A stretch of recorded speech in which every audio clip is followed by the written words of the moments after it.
ओवाळू त्यांची आरती, महाराष्ट्राची दिव्य ज्योती ओवाळू त्यांची आरती. नमन माझी सावित्रींना, आज आहे त्यांची जयंती, आज आहे त्यांची जयंती. आजच्या कार्यक्रमाचे अध्यक्ष, प्रमुख पाहुणे, आदरणीय मुख्याध्यापक, इतर मान्यवर, वंदनीय गुरुजन वर्ग व माझे लाडक्या मित्रमैत्रिणींनो, आज मी ज्ञानज्योती सावित्रीबाई फुले यांच्याविषयी 2 शब्द सांगणार आहे, तरी तुम्ही शांतपणे ऐकून घ्यावी ही माझी नम्र विनंती. तेरी राहों पर चलेंगे हम, सपनों को तेरे करेंगे सच हम. तेरी राहों पर चलेंगे हम, सपनों को तेरे करेंगे सच हम. सावित्री तेरा बलिदान अमर है, तू हर युग में नारी का गौर है, तू हर युग में नारी का गौर है. सावित्रीबाई फुले यांचा जन्म 3 जानेवारी 1831 मध्ये सातारा जिल्ह्यातील नायगाव येथे झाला. त्यांच्या आईचे नाव लक्ष्मीबाई तर वडिलांचे नाव खंडूजी नवसे पाटील हे होते. आपला भारत देश जेव्हा इंग्रजाच्या गुलामगिरीत होता तेव्हा मुलींना शिक्षणाची कसली सोय उपलब्ध नव्हती. मुलींना शाळेत कुणीही पाठवत नव्हते. मुलगी घराबाहेर आली तर अनर्थ घडला असे समजायचे. मुलगी शाळेत गेली तर देवधर्म बुडला असे समजायचे. त्या काळात मुलगी म्हणजे उपभोगाची वस्तू समजायचे. चूल आणि मूल हेच तिच्या नशिबी होते. परंतु महान क्रांतिकारी महात्मा ज्योतिबा फुले यांनी सावित्रीबाई सोबत लग्न केले. त्यावेळी सावित्रीबाई अवघ्या 9 वर्षाच्या होत्या. सावित्रीबाईंना काहीच लिहिता वाचता येत नव्हते. ज्योतिबांनी त्यांना शिकवलं. त्या गणित शिकल्या, लिहायला वाचायला शिकल्या.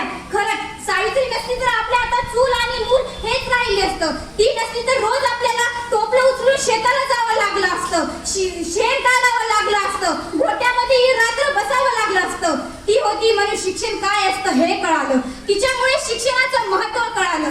मित्रांनो, सावित्री जेव्हा ज्योतिबा सावित्रींना शिकवत होते तेव्हा समाजातील लोक त्यांना टोमण्या मारायचे, त्यांची थट्टा करायची. परंतु सावित्रीबाईंची मनापासून शिक्षण घेण्याची तयारी होती. मनापासून शिक्षण घेण्याची तयार होती. सावित्री जेव्हा शिकवण्याकरिता शाळेत यायची तेव्हा लोक तिच्या अंगावर शेण दगड फेकायचे. बाईचे बरेचदा कपडे खराब व्हायचे. परंतु मनात तीव्र जिद्द असताना त्या काही घाबरल्या नाही. कारण मान अपमान याच्याकडे त्यांनी लक्ष दिलं नाही. अपमानाच्या दिशेकडे त्यांनी पाठ फिरवली व शिक्षण आपलं चालू ठेवलं. शिकली स्त्री आणि साक्षर झाली, शिकली स्त्री आणि साक्षर झाली, सुंदर यशाची पहाट पाहिली.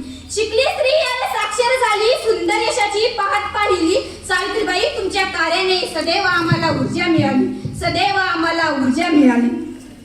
मित्रांनो, सावित्रीबाई जेव्हा शिकवण्याकरिता शाळेत जायची तेव्हा तिच्या अंगावर एक लुगडं आणि पिशवीत एक लुगडं असायचं. कारण जेव्हा सावित्री शाळेत शिकवण्याकरिता जायची तेव्हा लोक तिच्या अंगावर शेण फेकायचे, चिकट फेकायचे. तरीही सावित्री आपापल्या शाळेत जायची आणि शाळेत जाऊन ती पिशवीतलं नवीन लुगडं घालायची आणि शेणानं भरलेलं लुगडं ती पिशवीत ठेवायची आणि मुलांना शिकवायची.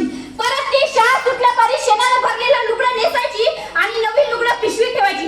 कारण सावित्री शाळेतून घरी येते वेळेस पण लोक तिच्या अंगावर शेण दगड फेकायचे. तरीही सावित्री आपापल्या घरी जायची आणि घरी जाऊन ती परत शेणानं भरले नवीन लुगडं घालायची आणि शेणानं भरलेलं लुगडं ती धुवून टाकायची. सावित्रीकडे फक्त 2च लुगडे असायचे आणि आपल्याकडे कपाट भरून जरी असले तरी आई मला कपडेच नाहीत, पप्पा मला कपडेच नाही, आपल्याला रोजचा एक ड्रेस हवा. पण सावित्रीकडे 2च लुगडे असायचे आणि ती त्या 2च लुगड्याचा दररोज वापर करायची.